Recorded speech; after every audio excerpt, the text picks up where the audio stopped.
Salam, berjumpa kembali bersama saya Wong Ganteng Sakdonyo. Mohon untuk tidak menyebutkan nama dan identitas dalam percakapan ini karena percakapan ini akan saya naikkan dalam konten YouTube. Bagaimana ini Mbak? Luar biasa ini. Kita cerita pengalamannya sampean ya. Suaranya genah apa mboten, Mas? Genah. Ada suaranya apa itu Mbak? Ada suaranya jrek. Seruek. Kipas angin kan di dapur. Kumatiin dulu. Oh, ada suaranya seruek. Masih ada enggak, Mas? Enggak, aman. Gimana ini? Ini kita siap berbagi sesuatu. Iya, ini mau berbagi pengalaman aja sih, Mas. Soalnya kan sering nonton itu kontennya Mas Ganteng Dewe Sakdonyo. Asik. Teman saya kalau lagi masak, lagi apapun itu pokoknya nonton kontennya Mas Sandro. Asik. Saya suka nih. Apa yang tidak mau dibagi nih? Pengalaman yang remuk ada kan, remuk? Orang kalau mau sukses itu remuk dulu, nggak ada langsung enak, Mas Sandro. Buset. Lanjut. Ya dong. Nah, aku tuh pertama keluar negeri itu tahun 2009, Mas. Iya, 2009 waktu itu. Bayangin, Mas, anak saya itu baru umur 4 bulan loh, 4 bulan. Waktu masih menyusui, ya kan, baru itu aku pengantin baru, langsung hamil, langsung punya anak. Namanya anak kecil ya, Mas ya. Ngeyel sama ibunya, aku suka pacar saya harus menikah, Mak. Gitu ceritanya. Iya. Karena nggak taunya setelah menikah itu banyak kebutuhan, banyak apapun.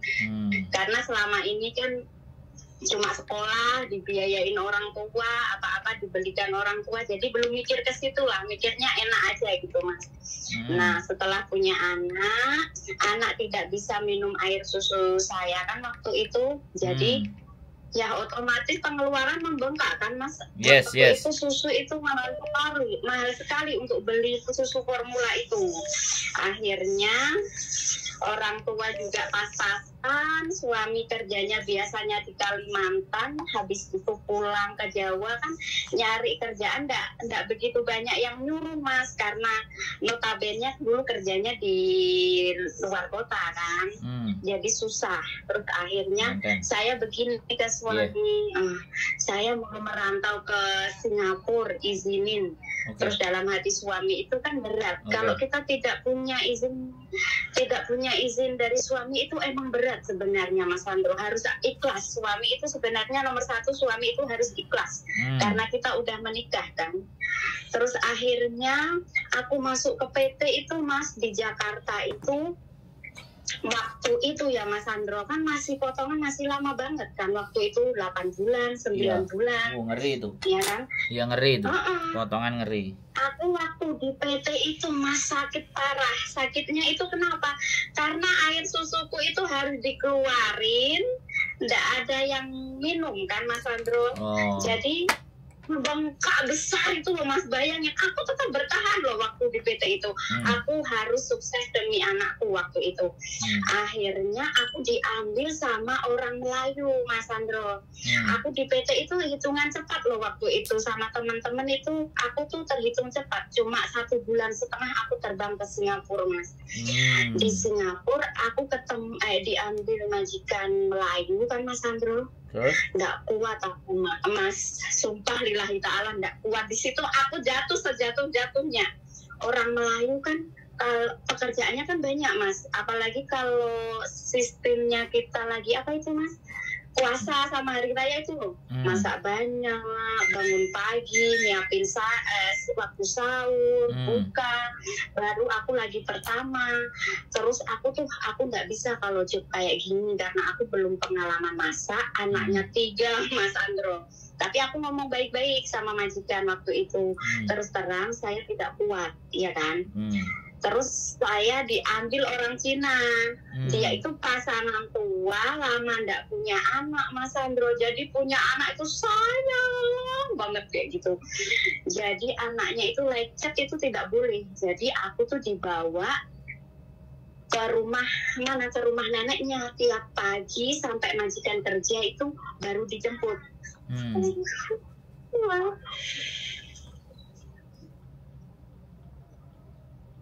Terus habis itu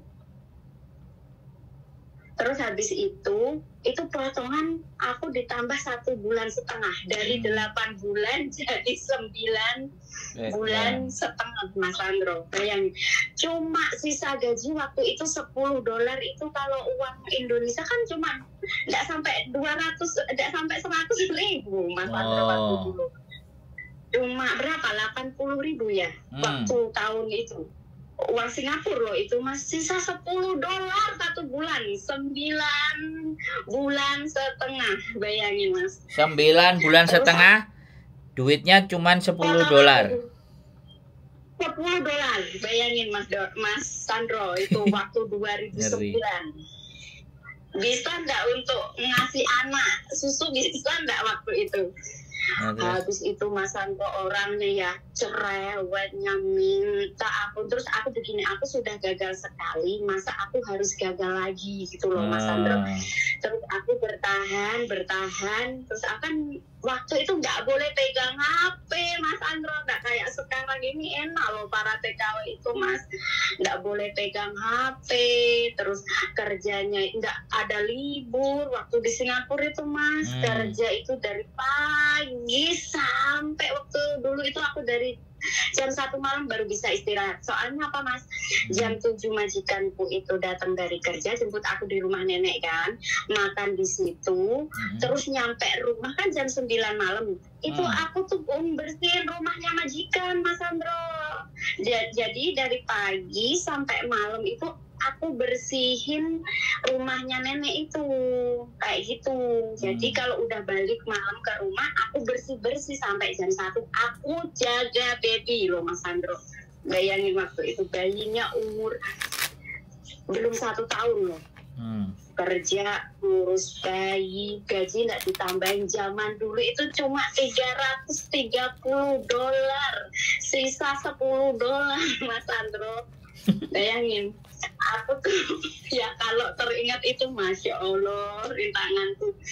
Terus habis itu kan dikasih $10 itu aku tuh kutabung Mas Sandro, karena nggak ada libur kan.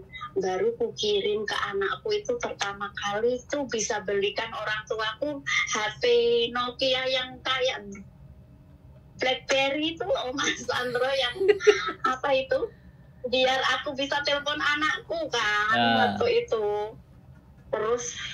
Terus waktu udah selesai potongan pokoknya aku udah bisa. Terus waktu itu pokoknya aku nggak menyerah gini, nggak apa-apa lah, maksudnya aku nggak dikasih tambahan. Aku kata suamiku tuh kayak gini waktu aku telepon, aku tuh capek loh kerja 2 rumah tapi gajinya 1. Aku kan bilang kayak gitu ke suami. Terus suami tuh nguatinnya kayak gini, kamu nggak dibayar sekarang, insya Allah nanti entah uangnya itu turun ke kamu sendiri, entah keturunanmu itu pasti ada, kata suamiku itu kayak gitu Mas Sandro. Terus ya udahlah, lanjutin aja kalau kamu mau sukses. Nah suami kan ke Kalimantan lagi, bisa ngirim anak susu dan lainnya. Ujianku itu berat banget Mas Sandro waktu itu tuh. Waktu itu umurku baru 19 tahun loh Mas Sandro. Masih muda. Iya, punya anak, masih dapat majikan begitu.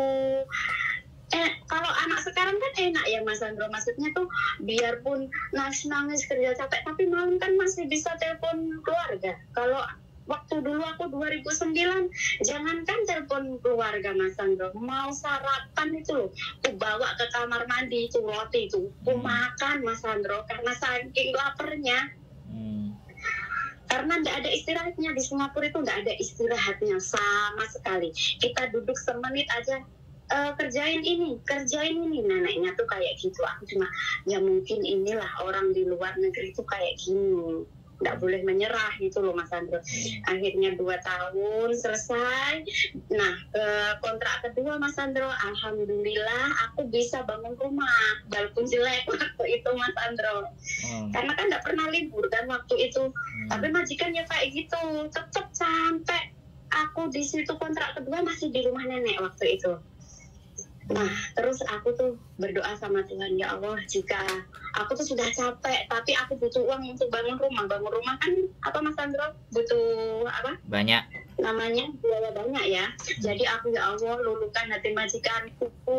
Nah, di situ nenek sama majikanku tuh baik, Mas Andro.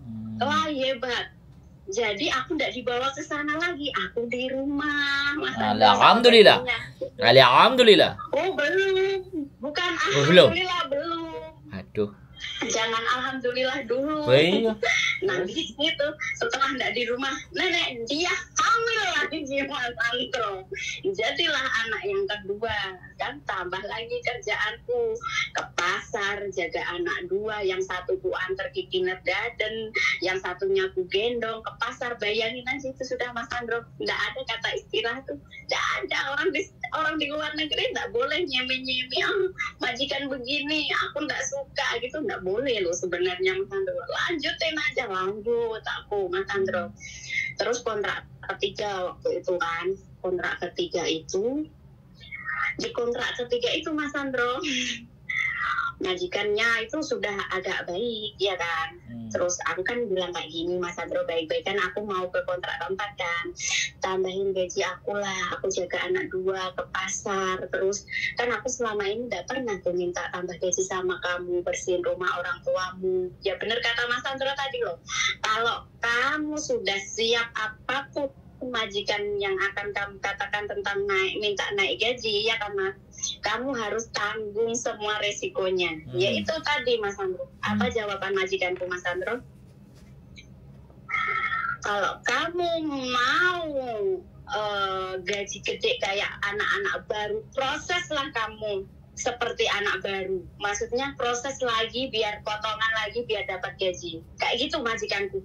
Di situ aku tenangin diri, ya udah mungkin di sini apa namanya Mas Andro, ujianku udah nggak bisa lagi lah, 6 tahun satu majikan. Oke lah, sudah lah, enough. Aku sudah, maksudnya tuh sudah baik sama mereka, aku mintain. Jadi namanya orang kan ada kecewanya kan Mas Andro. Coba kalau jawaban majikanku masih begini, kamu tahu nggak keuanganku tuh begini, kalau gaji kamu segini, otomatis saya kan tidak bisa. Pasti aku luluh loh Mas Andro. Bener, karena aku sayang sama anaknya, udah aku anggap anakku sendiri. Sampai sekarang pun anak-anaknya masih hubungan sama saya loh Mas Andro. Aku sudah nggak kerja 10 tahun sama mereka tuh, mereka masih panggil aku kakak, kan panggilnya kakak, how are you? Pasti tiap hari masih chattingan sama aku loh Mas Andro, karena aku sayang sama mereka. Biarpun mereka ada pembantu baru, mereka tetap masih ingat sama saya. Soalnya dari kecil sampai soalnya umur sehari dari rumah sakit itu udah aku. Padahal anakku sendiri di Jawa itu Mas Andro nggak pernah aku mandiin. Anak majikanku itu masih ada pusatnya gitu Mas Andro, suruh aku yang mandiin. Aku nggak bisa pun ya udah aku bisa-bisain, karena di luar negeri dia pun nggak bisa, harus bisa. Intinya kan kayak gitu. Terus aku di situ kan pamit baik-baik, aku pulang ke Indonesia lah, aku mau nenangin pikiran dulu. Soalnya kan kita habis bicara kayak gitu kan, otomatis kan kontrak keempat aku nggak mau cimeng dulu Mas Andro, aku pikir dulu ke rumah. Iya. Nah setelah aku nyampe ke Indonesia itu Mas Andro, majikanku tuh nggak telepon aku tapi chatting. Terus? Kamu balik nggak? Kayak gitu. Seakan-akan tuh aku 6 tahun bantu mereka tuh kayak nggak dihargai. Bener nggak Mas Andro? Kalau coba majikanku waktu itu telepon kan Mas Andro, gimana udah nyampe rumah, keluargamu gimana kan kita luluh Mas Andro. Enggak, cuma chatting, kamu balik enggak? Kalau enggak balik aku cari babu lagi loh. Terus aku bilang enggak balik. Terus aku bismillah, aku masukin data itu lewat tanteku yang di Hong Kong, karena tanteku itu udah lama di sini kok. Terus udah kesini aja Nel, dia manggilnya aku kan Nel kan. Iya Aku masukin semua dataku, hari ini aku masukin, besok aku disuruh interview sama majikan ini. Kan biasanya kalau kita interview majikan kan pasti oke lah, aku lihat-lihat dulu ya, aku pikir-pikir dulu ya, kayak gitu kan Mas Andro. Langsung cimeng majikanku Mas Andro, majikan ini cimeng, langsung tanda tangan, aku ambil anak ini, jangan diambil orang lain, kayak gitu Mas Andro. Langsung sama majikanku, setelah itu kan nunggu visa kan, tapi cepet loh waktu itu aku Mas Andro. Turun visa itu 1 bulan kayaknya, nggak lama-lama, maksudnya nggak sampai 2 bulan, kayak sekarang kayak gini tuh enggak loh. Habis interview itu aku 1 bulan langsung terbang loh Mas Andro. Di sini ya, diambil majikanku itu. Tahu nggak aku pulang dari Singapura itu BB ku berapa Mas Andro? Berapa? 36 kilo. Wah. Kecil kayak tulang bulan itu. Majikanku ambil di agent kan di Junwan sini ya. Bilangnya kayak gini, kamu nggak pernah makan ya? Kata majikanku yang di sini tuh. Ya makan lah, cuma ya mungkin karena di Singapura kan tekanan batin harus kuat kan Mas. Jadi ya kita makan banyak pun juga nggak berguna lah, intinya kayak gitu. Masuk, belum keceritain waktu aku di interview itu kan Mas. Di interview majikan yang di Hongkong itu bilangnya di rumah ada nenek kakek ya kan. Terus kameraku itu ada 8 loh. Di dapur 2, di ruang tamu ada 3, terus di kamar saya ada 2, di kamar anak-anak, pokoknya itu totalnya 8. Aku dengerin itu Mas Andro. Terus aku bilang kayak gini, aku di Singapura kayak gitu aja kuat, kenapa aku harus nggak mau, maksudnya orang CCTV kan kalau di pikiranku itu bukan manusia, nggak bisa ngomong waktu itu tuh pikiranku kayak gitu kan Mas Andro. Udah iya, aku ambil aja, yang penting aku nyampe Hongkong waktu itu. Aku butuh pekerjaan, aku butuh butuh uang untuk anakku waktu itu kan Mas Andro. Ya udah aku fly. Karena setelah nyampe rumah majikan itu gimana Mas Andro? Kameranya cuma 1 di depan pintu doang itu, nggak ada yang lain. Nenek kakek juga nggak ada, cuma anaknya 2. Katanya untuk ngetes kamu tuh niat kerja apa enggak sih, gitu tanya majikan tuh. Kayak ya aku ya butuh uang, nyampe sini didudukin, aku dibilangin makanan yang di lemari ini semuanya boleh kamu makan, pokoknya yang aku makan gak kamu makan, asal kamu kan gak makan babi, jangan makan babi ya. Ya, itu minuman semua segala ada, dari Sprite, Coca-Cola, semua ada. Terus di kulkas itu dibuka semua Mas Andro, makanan yang di kulkas ini semuanya boleh makan katanya. Mungkin lihat tulang, aku tinggal tulang aja kali ya Mas. Terus habis itu jangan takut, nanti Bobo sama Mama itu kesini, cuma nggak tidur kesini. Maksudnya tuh kayak gitu, cuma bantuin kamu aja ngeliatin baby kayak gitu kan.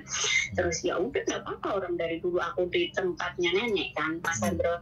Terus habis itu neneknya itu ya siang-siang aku habis makan kan, aku kan mainan HP waktu itu kan boleh, kata orangnya boleh mainan HP asal semua pekerjaan udah selesai. Aku waktu mainan HP itu neneknya tuh bilang kayak gini, nggak usah mainan HP, sana tidur loh kalau capek. Kan sontak aku tuh kayak bilang kayak gimana ya Mas Andro, zaman segini majikan nyuruh aku tidur kan. Nah tidur, ya udahlah taruh HP ku, aku tidur lah 2 jam.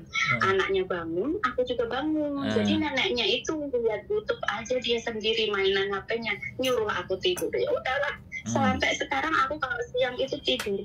Cuma kalau ada majikanku tuh aku masih sungkan ya Mas Andro. Aku kira majikanku tuh nggak suka. Yang pertama kita kan boleh seudon kan, mungkin mbahnya ngasih, majikan nggak ngasih ya. Majikanku cowok waktu itu tuh di rumah mungkin sakit apa-apa ya. Aku tuh kan ngantuk banget, orang siang kan biasa tidur kan Mas Andro, mainan HP itu sampai kucek-kucek mataku. Terus kata singsangku kayak gini, Cece kamu ngapain di situ, kan baby tidur. Itu mainan HP, kata aku kan kayak gitu. Sana tidur lah, Katanya kalau capek itu tidur, kalau udah kerjaan selesai ya udahlah tidur, dikasih lampu hijau kan Mas Andro. Jadi sekarang itu alhamdulillah Mas Andro ya, tiap tahun dikasih. Kan kalau orang sini kan biasanya habis kontrak itu baru tambah gaji kan.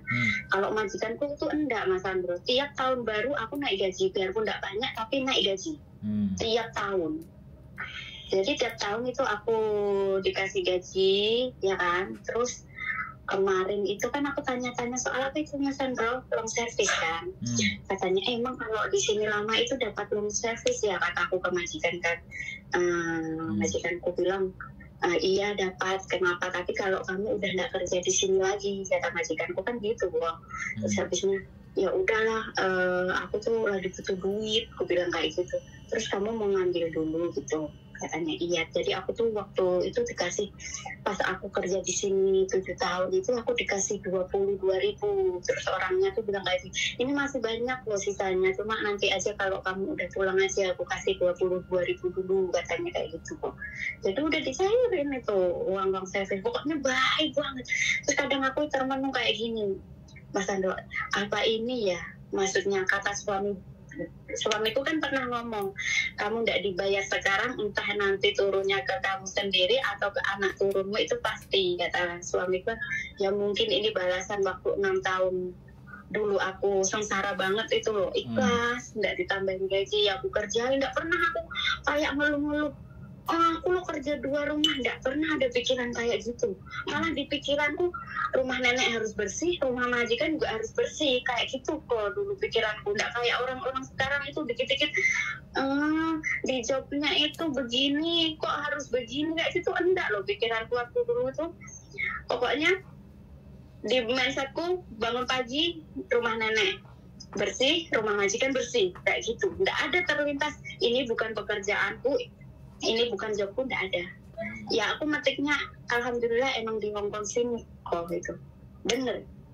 Tuhan itu adil, bener. Enggak usah takut, maksudnya kita bantu orang, kita bersihin itu enggak ada gajinya, enggak ada tambahnya, enggak usah takut. Insya Allah pasti itu akan terbayar, entah nanti, entah anak kita nanti dapat kerjaan bagus, kita enggak tahu loh kok semua itu. Kayak gitu aku mikirnya. Nggak perlu harus kita ngerjain sekarang kita dapat bayaran semua. Yang terpenting itu kalau menurut aku ya, karena aku udah jalanin ya, gaji dipenuhi, maksudnya standarnya di kontrak itu, terus majikan tidak mukul. Kalau cuma mulut itu ya udah lah, biarin aja kayak gitu. Karena manusia kan bisanya ngomong, kalau nggak ngomong ya bukan manusia kan, kok hewan kan, langsung mukul, langsung makan kan, ya enggak kayak gitu. Kalau aku prinsipnya sih kayak gitu, nggak tahu kalau orang lain. 6 tahun ya, 6 tahun di Singapura. Ya jangan kita tinggal PJJ ya. Iya jadi sama hal kosong. PJJ ya men. Tapi le. Oke. Terus habis itu kok 6 tahun di Singapura. 6 tahun di Singapura dan sekarang di Hong Kong. Di Hong Kong udah mau 10 tahun, nanti disuruh tambah lagi 2 tahun sama majikan. Anaknya enggak mau ketinggal kok. 10 tahun. Ini. Iyalah, kan tahun ini aku 10 tahun nanti Desember. Gila. 10 tahun atau majikan. Pokoknya harus ikhlas lah. Maksudnya tuh kalau orang itu maksudnya tuh udah ada majikan yang 100% itu baik sama kita. Mungkin ya majikanku tuh juga ada buruknya, cuma tuh tidak banyak. Intinya tuh kayak gitulah kok. Cuma orang tuh nggak ada yang sempurna kalau kita mau sukses. Alhamdulillah aku waktu di Singapura biarpun majikan jahat aku dapat rumah. Bukan sombong ya ini kok. Maksudnya kita itu kerja kan kita nyari apa kok? Nyari uang, nyari biar ekonomi kita ekonomi kita baik kan. Di Hong Kong ini ya kok ya aku berkah banget. Mungkin karena aku sabarku di Singapura waktu dulu gaji sedikit itu udah cuma dapat rumah kok aku 6 tahun itu. Baru rumahnya itu masih belum diplaster, belum di keramik itu loh kok. Karena gajinya cuma 3.300.000 $330 waktu dolar dulu 6.000 apa 7.000 kan cuma 2 juta berapa itu kok waktu dulu itu 6 tahun kan. Nah di Hong Kong ini ya kok alhamdulillah gaji alhamdulillah lebih dari yang lain ya. Jadi aku di sini tuh kok dapat sawah itu 3 tempat. Alhamdulillah bisa bikinin rumah anak lagi. Maksudnya ini untuk motivasi teman-teman, bukan pamer ya kok ya.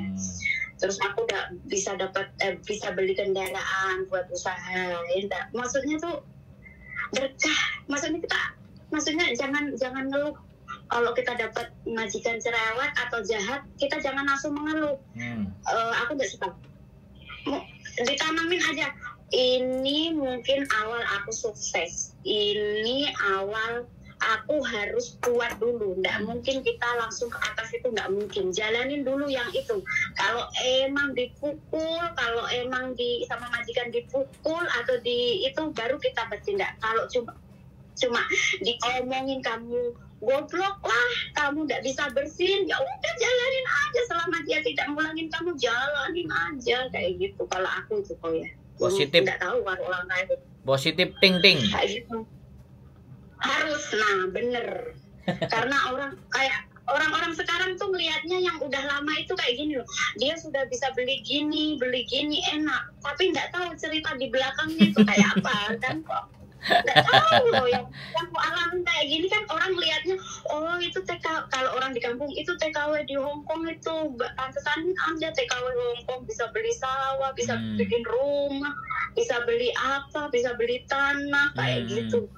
Terus kan gajinya gede kan, mereka nggak tahu awal mulanya aku tuh merintis itu seperti apa kan. Sekarang tinggal enaknya.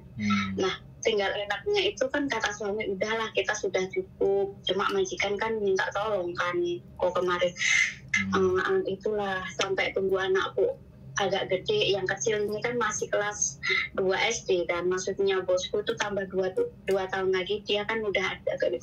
Nah sekarang loh pokoknya kemarin tuh mau tahun baru tanggal 31 itu dia itu nangis terus. Nah kita kan bingung ngapain dia nangis kan, enggak kita pukul, enggak kita marahin. Ibunya itu juga bingung kenapa.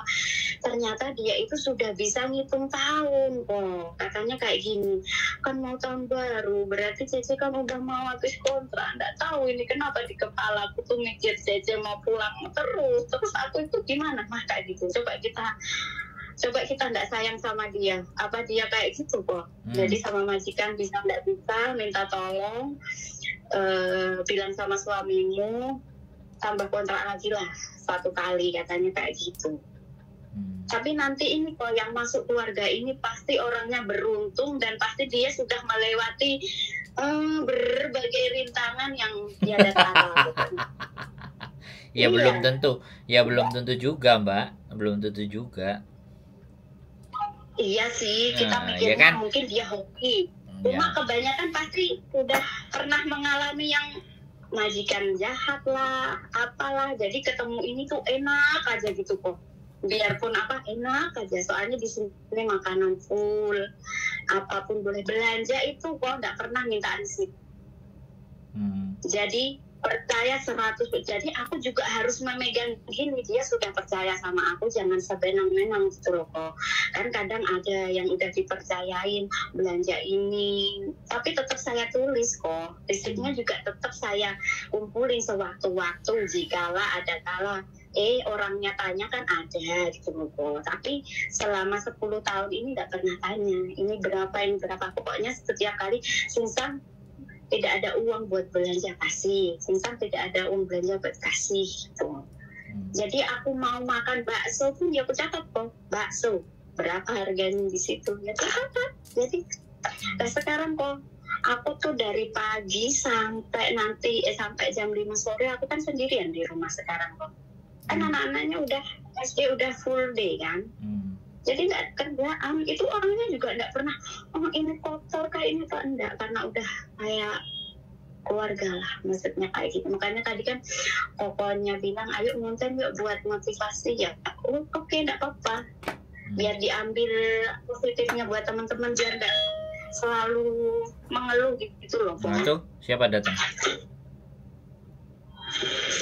Makasih juga udah diundang. Nggak mimpi juga bisa ngobrol sama Ko Jabrik loh. Harusnya kalau kontennya yang sampean kayak gini nih harus nampak muka, harus ketemu. Jadi manusianya ada, terus ekspresinya ada, gambarannya ada, sebenarnya itu. Aku orangnya tuh kalau cerita nggak ada titik, nggak ada komanya. Loh, ya iya, kayak gini, makanya kalau cerita kebaikan dan kebagusan itu kan harusnya ketemu, karena saya ingin membagi semua cerita bahwa hal yang enak di hari ini itu bukan hanya hari ini aja, tapi lihat belakangnya. Nah, itu yang harus kita sampaikan. Nah, iya, makanya Mbak, kalau bisa kan, kalau yang ceritanya kayak sampean ini ketemu dan kelihatan di kamera. Jadi kalau kelihatan di kamera kan ekspresinya, kemudian semangatnya itu kan terlihat. Kalau ekspresi dan semangatnya terlihat itu nggak cuma suara.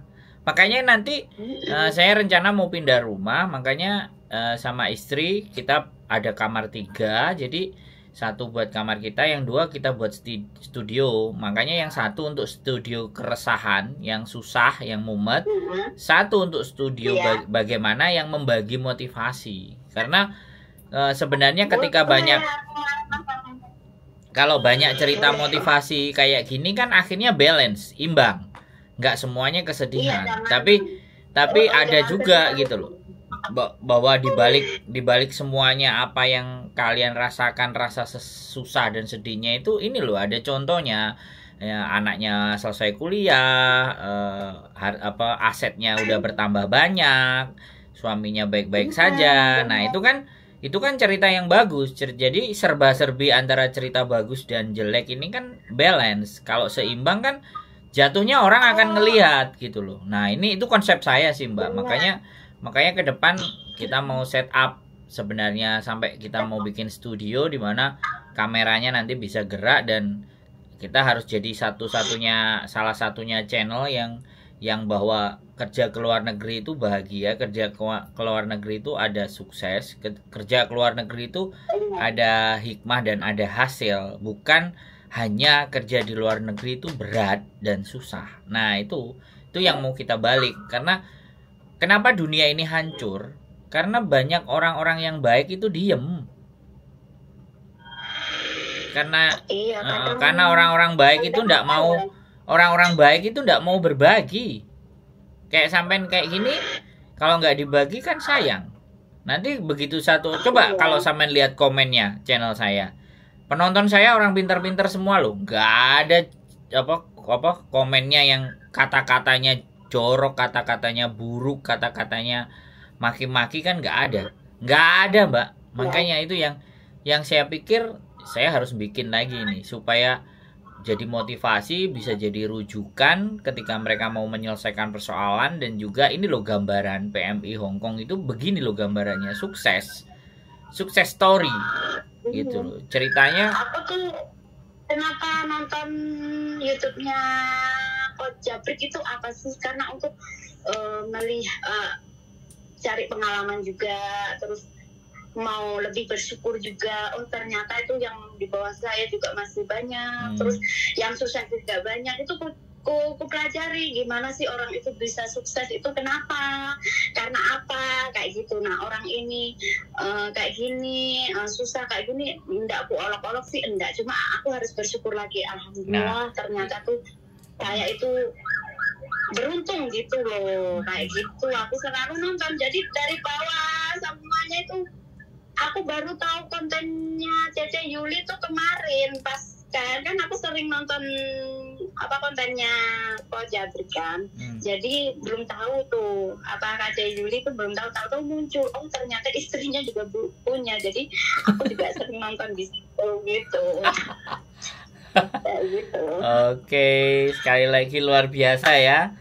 6 tahun di Singapura menjadi bahan pembelajaran ya. 6 tahun di Singapura. Iya, benar. Ya menjadi balasannya jadi 10 dan 12 tahun di Hong Kong, gila. 12 tambah 6 18 tahun loh sampai.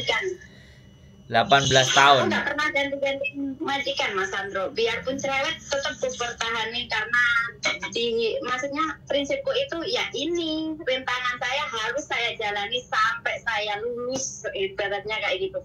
Nanti kalau aku nyari yang lain kan ujiannya itu beda lagi, jadi aku tekunin nih ujian yang aku jalani nih, aku tekunin sampai lulus kayak gitu intinya kok. Mantap. Nggak mau kan kayak gitu. Istimewa. Karena kita kalau menyerah nggak lulus ya, ibaratnya ujiannya itu beda lagi. Kita nyari selahnya itu kan beda lagi. Kalau ujiannya ini ya udah aku jalani, orangnya cerewet, oh berarti ini ujianku di orang cerewet ini, aku nggak boleh menghindar. Kalau yang pertama itu memang cuma 1 bulan itu emang aku baik-baik. Aku kalau orang Melayu aku nggak bisa, soalnya masaknya banyak, terus aku nggak bisa masak itu emang bener, aku nggak bisa masak ya kok jadi. Terus ya karena itu ya, yang pertama itu emang aku, maksudnya itu mungkin aku baru pertama masuk, belum bisa mindset pikiranku.